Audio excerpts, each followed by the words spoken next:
Welcome back, folks, to the Beans and Dice Podcast, a podcast about how we game. I'm Carlos. And I'm Will. And today we're going to be unboxing Heroes of Normandy, a lock and load tactical system game set in World War II Europe. That was a mouthful.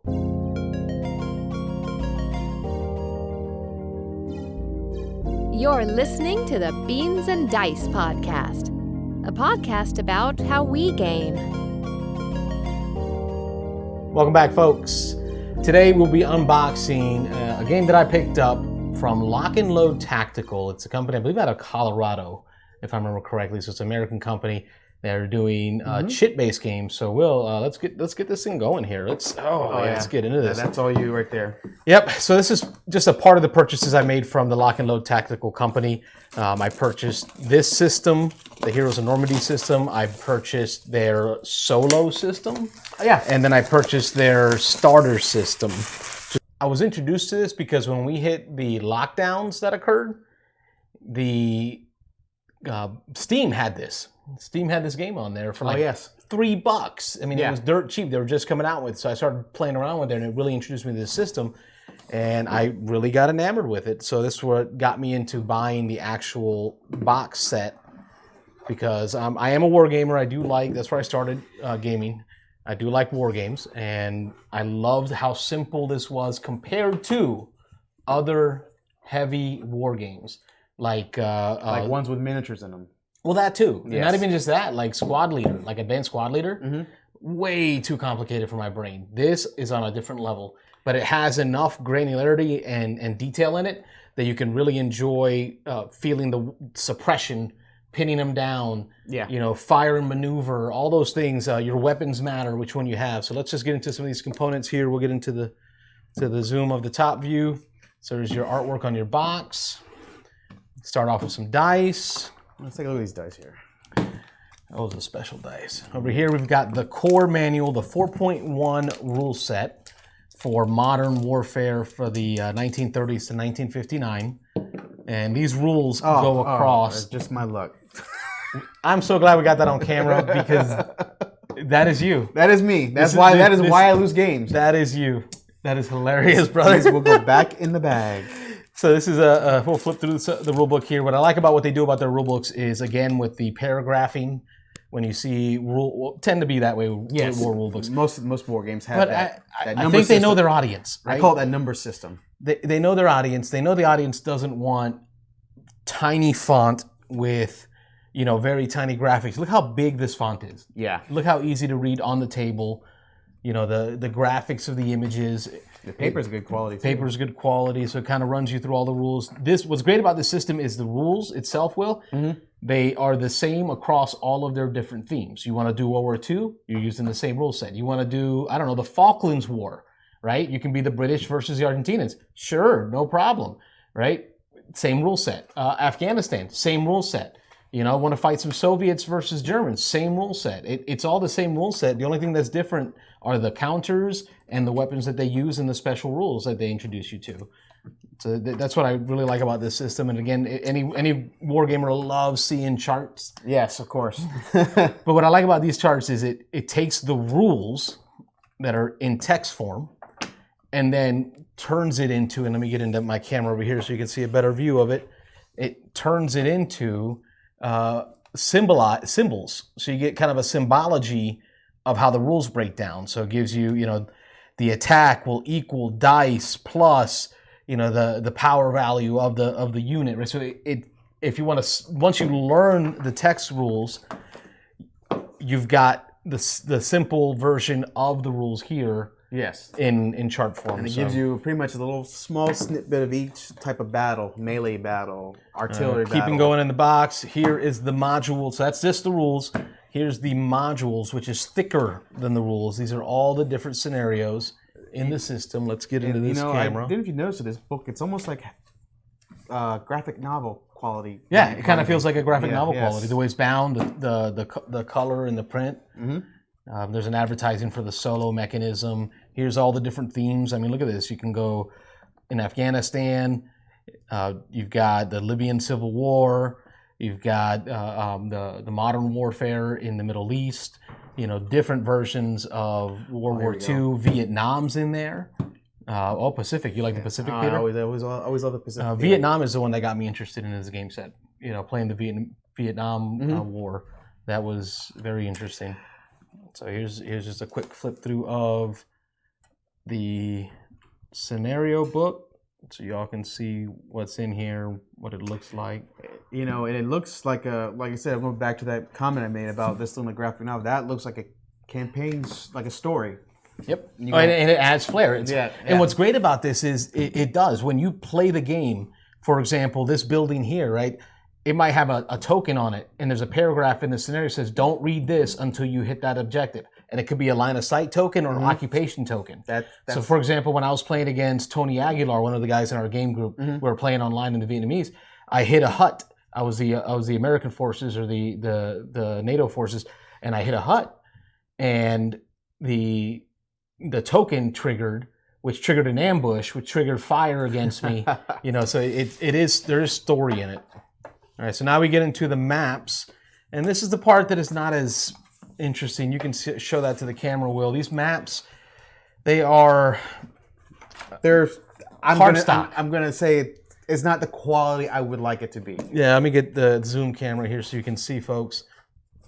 It's a thin, it's almost cardboard. Like I'm afraid to fold it back up. Right. It's not like mounted cardboard that you would see on a GMT type game. All right, so this is not what I like seeing. But the print is nice. You can see the print on it. You can see each hex has its own designation. There's different types of terrain hexes. The artwork is pretty. I do like the top view artwork. Yes. You got different types of terrains here. Each map is marked separately, so you can see. But at the end of the day, it's folded cardstock, and that just doesn't feel right. They do sell what's called the XL maps, which are on the shelf. Actually, no, right here.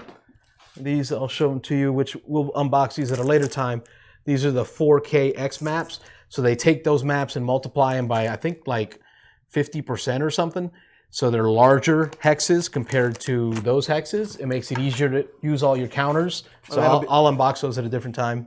Yeah, that'd be great for those who got but you get homes. Let's see, you get 1, 2, 3, 4, 5, 6 maps, single-sided, with different types of terrain on them. So we'll kind of run through some of these. Here's a bridge, kind of like a Pegasus bridge looking situation here. I mean, but yes, they're cardstock, but it's going to work. They're portable. That's what I like about it. And if you look at that scenario book, some of these scenarios are one board. Some of them are two boards. The bigger scenarios, of course, are going to connect a bunch of boards. But if you can take one of these boards and just the chits you need and a couple dice, and you're playing at the pub.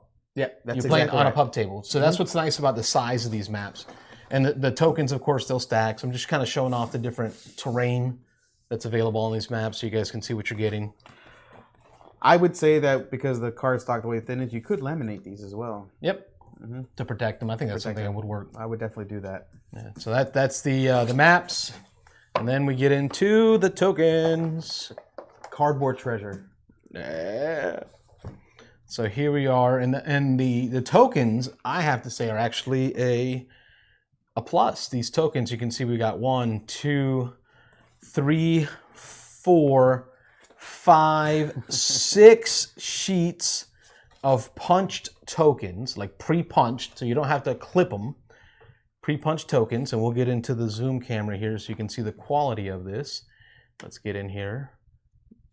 You want to punch one out? Yeah. Notice that they are already radius cut. Oh, that feels good. You can see, let me zoom in here so you guys can get a good view of this token. We'll zoom out. You can see it's already got a nice radius on it, so you don't have that sharp edge. So you're not clipping is a thing where you clip the corners. It's an old Wargamer thing. But you can see here, you don't have to clip these corners. They're already rounded for you. So that's great. Each of these tokens provides information about the vehicle or the unit. So for example, on this unit, it's got a movement of 1. It's got a firepower of 6. So it kind of walks you through what each unit can do and any special rules on the unit. Then you have ordnance, right? So they've got these ordnance tokens where you can pick up special weapons and attach them to different units. It's each unit is a squad. Units are squads or half squads, and then there are hero chits. So, for example, you can see heroes here, and they're individually named, and those are your leaders that Are they tend historically named? I don't know how they named them, but what's cool about these leaders is they provide benefits to the units that they're attached to, and units, regular generic units, can level up into leaders during the game. If you survive a strong firepower attack as a unit, you can level up that token into a leader. Well, it's just like in Real World War II. They got So, battlefield if you missions. somehow survived Yeah. an onslaught, you're like gung-ho, let's go get this, and you just keep going, and they add rules for when you like super survive a heart attack and you roll a 6, I believe, it allows you to upgrade them into a hero token. And then now they can give influence and morale to the units around them, because when they see that guy survive, like if Carlos can do it, I mean anybody can do it, and then they stand up and fight too.